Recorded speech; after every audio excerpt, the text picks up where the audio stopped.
Wealthy Martian. I knew about the wealthy barber, but I didn't know that he had an extraterrestrial counterpart. This is the title of a new book. It is referred to as an out of this world guide to financial literacy, written by journalist, author, teacher Karen Cumming. She joins us from Hamilton, Ontario now to talk about her book. Hello there. Hi, Bruce. It's great to be here. It's great to have you. What was the inspiration to take all of these Earth oriented questions and concerns either into outer space or to bring outer space to Earth? Well, it all started about 10 years ago when I became one of what's known as the Mars 100. We are 100 people from around the world who made it to the final round of citizen astronaut selection in a legitimate mission to colonize Mars with a company called Mars One. And it was such a wild ride. I loved every second of it, talking to kids all over the world about making your dreams come true, space travel, space exploration, all of those wonderful things.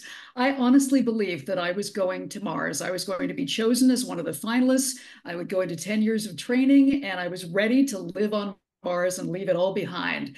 And when you go through an experience like that, you won't be surprised to hear that you start looking around you at all the wonderful things you're going to miss about Earth. But I also started to look around at some of the things that perhaps we don't do so well on Earth. And one of those I knew, without a shadow of a doubt, as a teacher, was the fact that we do not offer any meaningful financial literacy education to our young people.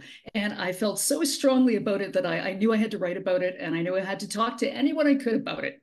And you have brought together something that many kids are deeply curious about, passionate about, excited about, with something they're not. They're mostly really not so excited about the basics of financial literacy. What were the immediate parallels that you were a part of you was like, this book's just going to write itself? Well, I mean, I like to talk about this distinction between earthling thinking and wealthy Martian thinking. The things that the patterns that we're also habitually dialed into here on Earth, the things that we could do so much better, the habits that we could benefit from if only we decided to actually devote ourselves to doing that.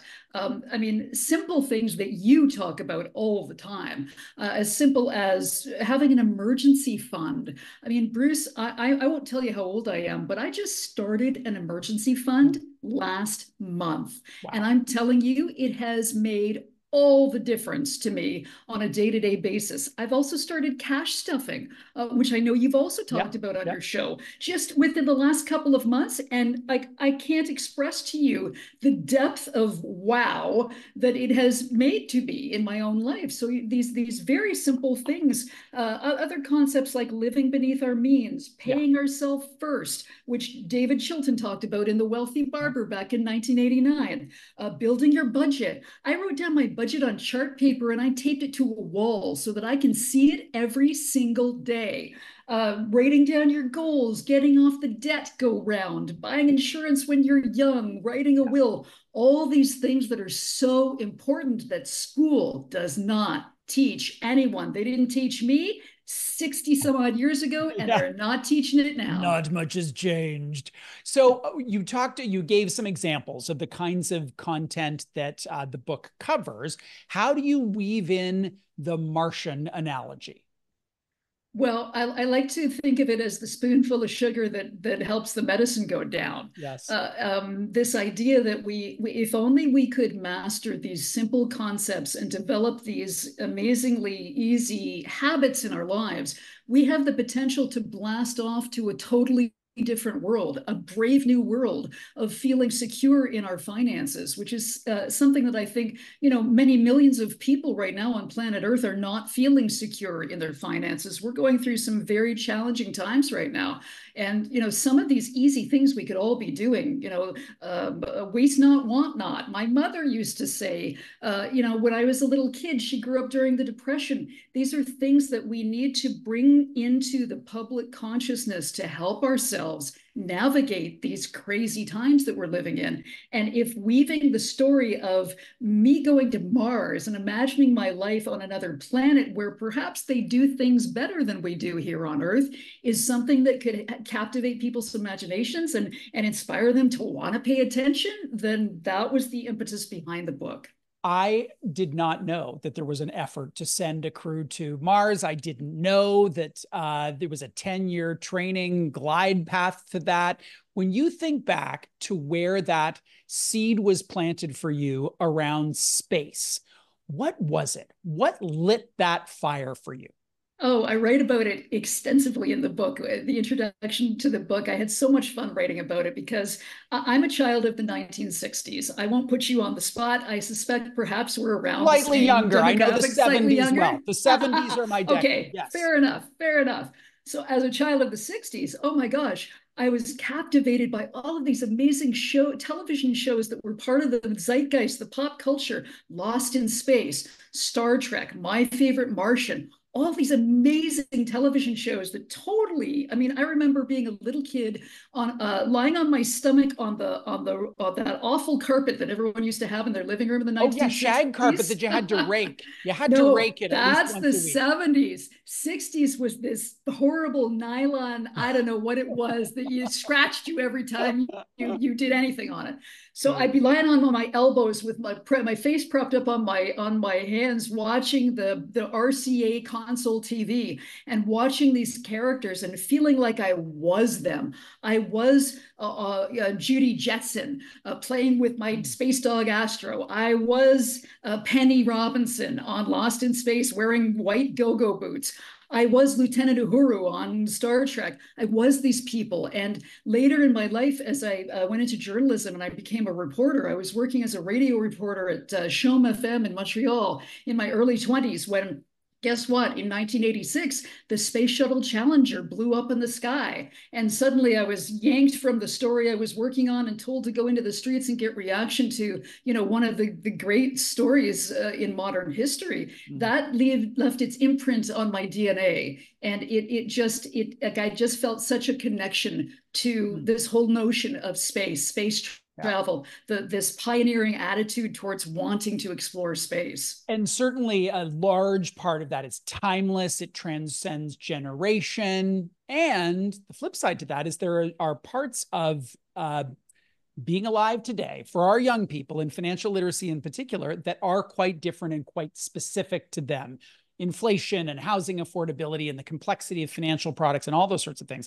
The biggest challenge that I see for young people, though, is navigating the trade-offs between needs and wants. You and I benefited from parents who were raised themselves in the Great Depression, who saved elastic bands and string and all that. Less so for our kids today. How does your book try and engage in those kinds of questions? Sure, and that's a valid point. The world is very different than it was when both you and I grew up. I try to engage them in a conversation about what it was like when I grew up, and this notion that, like you mentioned, my mom used to make us take the tinsel off the Christmas tree and put it back in the box after 100%. Christmas. I mean, this was a total mindset, and I know the word mindset, I think, tends to be overused these days, but it really was a mindset where you wasted nothing. And honestly, I think that this has to come back. We have to bring this back to help young people understand, because they've never had, I'm going to call it the benefit of living through a real time of adversity. The Second World War, the Depression, these were incredibly dramatic times where people had to really do everything they could just to survive. They haven't experienced that, but we have, and it's something that I can teach from and try to encourage them to imagine, what would it be like? Well, guess what? Those times are not so different from these times today. Interest rates coming slowly down.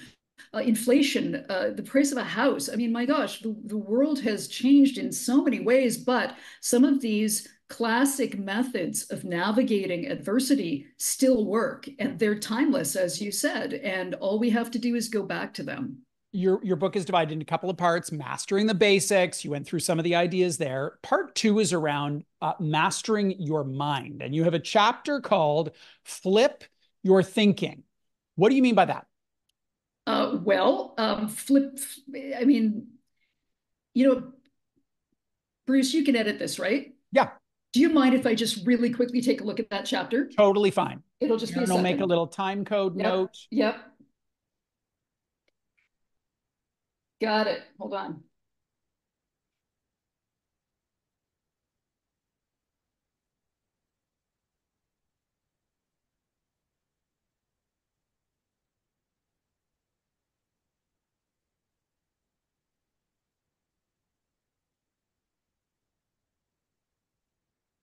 Sure. Okay. I'm good to Yep. go. Thank Yep. you. So I'll ask the question, Aaron. Okay. You can use the question in the edit on the first reference, because I'll probably be more articulate the first time around than this time around. But for Karen, for your benefit, I'll ask the question again. So you've got three sections: master the basics, master your mind. You've got a chapter called Flip Your Thinking. What do you mean by that? Well, many years ago, the school system was devised not necessarily to educate all of us, but to produce workers for factories and for companies and for industrial magnates who needed employees. And I'd like to suggest that not a whole lot has changed over the years. I use the example of Robert Kiyosaki, who wrote the iconic Rich Dad, Poor Dad. And he talked about his rich dad being an entrepreneur, someone who wasn't highly educated, but was smart enough to surround himself with people who were. And he contrasts him with his poor dad, who was very highly educated, worked as a professor for many years, but never seemed to have enough money to take care of the bills and to help the family do what needed to be done. So I feel like it's time for young people to flip this switch, to realize that school isn't necessarily designed to prepare them to have an understanding of money, to build a relationship with money, to understand how to make that money make more money. It just isn't doing it. And so this need to flip the switch in our own minds, this idea that we're all capable of educating ourselves and having a goal of financial literacy. I mean, it's just recently that the province has announced that financial literacy education is going to be mandatory in secondary schools starting next fall. I guess my question would be, why isn't it starting now? And why didn't it start 50 years ago? I mean, those are some big questions that I don't necessarily have the answers to, but it's certainly from a philosophical Yeah. point of view, it's something we might be asking.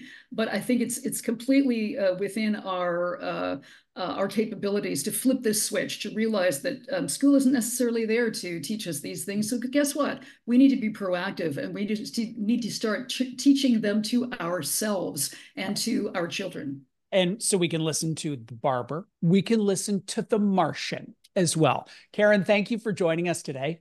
Bruce, thank you so much. It's such a pleasure to be here.